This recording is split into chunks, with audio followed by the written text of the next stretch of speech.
Hello friends, my name is Ramesh Jangan. आज हम सीखेंगे how to use C switch and case statement in C language. First of all हमने include STD जो print और input लेने और प्रिंट के लिए होता है उसको लिख लिया है। फिर हमने मेन फंक्शन लिखना शुरू किया। यहाँ पर अब रिटर्न आपने इंटीजर मेन फंक्शन लिया इसलिए रिटर्न जीरो लिखना चाहिए। अगर आप रिटर्न जीरो नहीं लिखोगे तो भी कोड रन होगा, पर ये सिस्टमेटिक वे के लिए लिखना चाहिए। फिर हमने एक वेरिएबल लिया जिसको सी नाम दिया, फिर उसको स्कैन करवाया, फिर स्विच और केस स्टेटमेंट में हमने वो वेरिएबल लिखा। अगर सी की वैल्यू हम वन इनपुट करते हैं तो केस वन इज सिलेक्टेड ऐसा आएगा, मीन्स हम फिर केस वन रन होगा। और टू सिलेक्ट रखते हैं तो केस टू रन होगा, और बाय डिफॉल्ट अगर कुछ नहीं रखते तो ये डिफॉल्ट वैल्यू है वो रन होगी।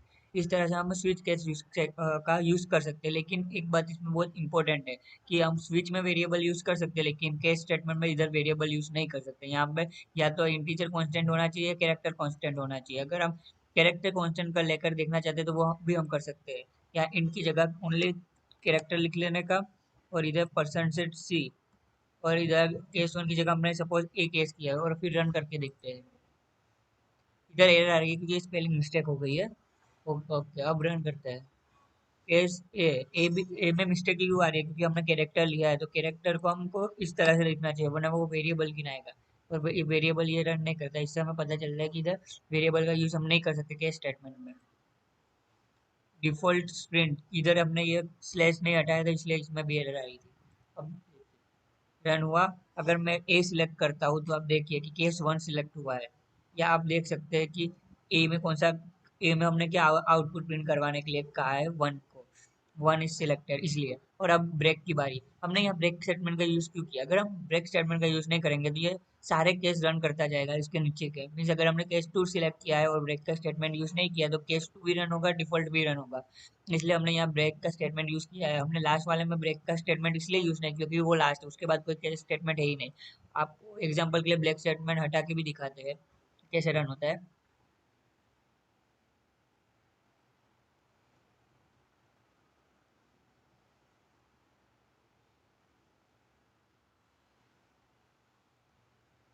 आप देखिए, मैंने ए सिलेक्ट किया, case one is selected, case two is selected. इस तरह से ये दोनों केस प्रिंट हो गए, वन और two. Case one is selected, case two, और डिफॉल्ट है वो इसलिए वो प्रिंट नहीं हुआ। या क्योंकि हमें ए और उसके नीचे वाले जितने भी, अगर यहाँ पे केस थ्री हो जाता तो वो भी प्रिंट हो जाते, तो सारे प्रिंट हो जाते। तो ये डिफॉल्ट के अलावा सारे प्रिंट हो जाते इसलिए। मीन्स डिफॉल्ट भी प्रिंट होता क्योंकि हमने इधर ब्रेक लगा के रखा है, इसलिए डिफॉल्ट प्रिंट नहीं हुआ। अगर इधर का भी ब्रेक हटा के रन करे तो आप देख सकते हैं कि डिफॉल्ट भी प्रिंट हो जाएगा, मीन्स सारे केस प्रिंट हो जाते हैं।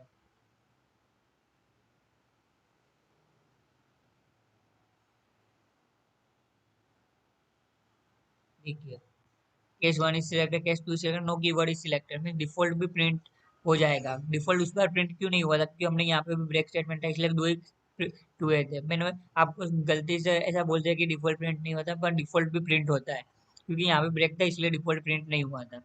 इस तरह से हम केस और स्विच स्टेटमेंट को समझ सकते हैं, इसलिए हमें यहाँ पे ब्रेक लगाना जरूरी है, वरना वो सारे उसके डाउन में जो भी स्टेटमेंट है वो प्रिंट कर देगा। और ये सबसे मेन बात हमको ये याद रखना है कि हमें केस स्टेट में वेरिएबल लेना ही नहीं है। हमें वहाँ पे या तो इंटीजर कांस्टेंट होना चाहिए और कैरेक्टर कांस्टेंट होना चाहिए। और कैरेक्टर कांस्टेंट हो तो आपको पता है कैरेक्टर कांस्टेंट इस तरह लिखा जाता है। और कैरेक्टर की वो आप इधर ए बी ऐसा भी नहीं लिख सकते, वन ही कैरेक्टर होना चाहिए। कैरेक्टर का ये सिस्टम होता है, इसलिए हमें ऐसा रन होता है। इस तरह से हम देख सकते हैं कि स्विच और केस स्टेटमेंट का यूज कैसे कर सकते हैं। और स्विच में आप देख सकते हैं हम स्विच में अगर वेरिएबल की जगह कोई भी कांस्टेंट लेते हैं तो भी रन होगा। इधर हमने इसको स्कैन एफ को क्यों हमने कमेंट किया है? क्योंकि अगर हम स्कैन एफ रखेंगे तो हमें एक स्कैन करवाना पड़ेगा, तो उसमें कंफ्यूजन हो सकता है, इसलिए हमने स्कैन एफ को कमेंट कर दिया और हमने डायरेक्ट टू ही हमें केस रन करवाना है, हमें पहले से पता है। तो हमने टू लिखा, तो आप देख सकते हैं कि ये टू सिलेक्ट हुआ। मीन्स हम स्विच में दोनों रख सकते हैं, कांस्टेंट भी रख सकते हैं, वेरिएबल भी रख सकते हैं। इस तरह से हम फ्यूचर के स्टेटमेंट का यूज करते हैं। Thank you for watching. जय हिंद।